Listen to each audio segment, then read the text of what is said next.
Hello everyone, তোমরা সবাই কেমন আছো? আশা করছি সকলেই ভালো আছো। গতকাল ছিল পহেলা বৈশাখ। তোমাদের সকলকে জানাই শুভ নববর্ষ। তো গতকাল ছিল আমাদের দোকানে পুজো, তাই সকাল সকাল রেডি হয়ে দোকানের উদ্দেশ্যে বেরিয়ে পড়লাম। সকাল সকাল বের হওয়াতে রাস্তা ছিল একদমই ফাঁকা এবং একটু ঠান্ডা ঠান্ডা ওয়েদার।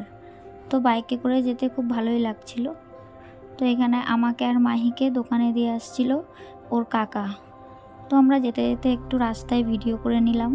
আর একটু সামনে আসতেই দেখি গেট পড়ে আছে, এখান দিয়ে ট্রেন পাস হবে। জানো তো, এই গেট পার হলেই আমাদের দোকান।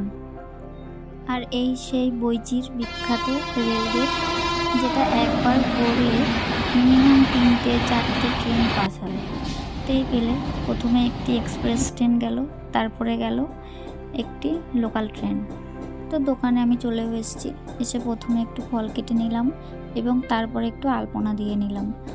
ভাইকে বললাম ভিডিওটা একটু ধরে দাও, আমি আলপনা দিই। এইদিকে ঠাকুরমশাই পুজো শুরু করে দিয়েছে।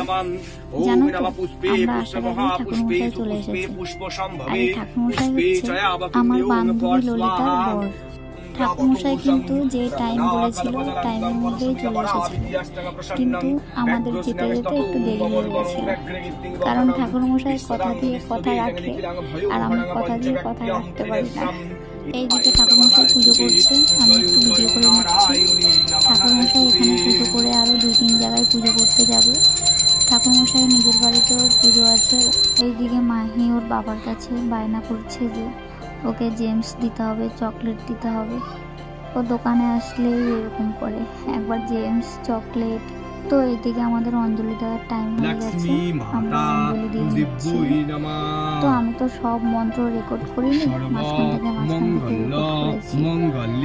তো আমাদের অঞ্জলি দেওয়াও হয়ে গেছে। এদিকে ঠাকুরমশাই শান্তির জল দিয়ে দিচ্ছে।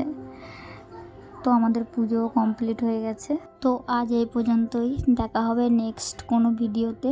তো সময় আপনারা সবাই ভালো থাকবেন, সুস্থ থাকবেন এবং ভিডিওটি ভালো লাগলে একটি লাইক, কমেন্ট এবং শেয়ার করে দেবেন।